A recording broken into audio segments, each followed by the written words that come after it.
Oh, bakit? Ano yan? Ako na ito, merienda. Merinda? Para kanino yan? Para sa'yo, siyempre. Bakit mo ako bibigyan yan? Bibigyan kita dahil wala lang sa'yo. Wala lang sa'yo. Ano yan? Pampalakas? Para lumakas ka sa akin? Hindi, wala kang dito, wala kang. Tapos sasabihin mo, pag tinanggap ko yan, sa sunod, pag mahingin ka sa aking pabor, sabihin mo, nagbibigay ka sa akin ng pagkain, kaya hindi kita pwedeng tanggihan. Ha? Galing po sa puso. Galing sa puso. Walang hinihinging ka pa. Kung galing sa puso yan, itanggapin ko yan. Kasi galing sa puso. Pag galing sa puso, ang ibig sabihin walang kapalit yun. Walang kapalit sir. So, ibig sabihin, bigayan, hindi yan lagay. Oo. Hindi yan lagay, ha? Hindi lagay, utang to. Bigay. Bigayan, ha? Oo. Oh. Ngayon, baka may sabihin naman ng basher natin dito, nanghihingi ako. Hindi ako nanghihingi, ha?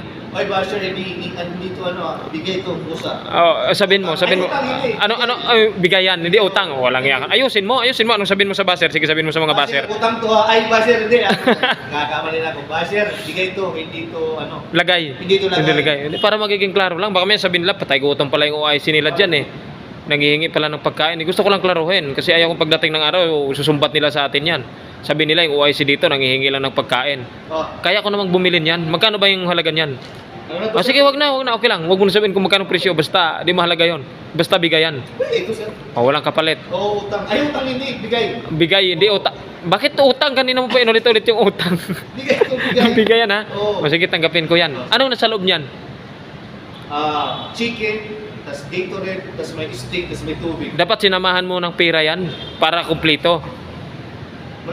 Malayo mo Pasko.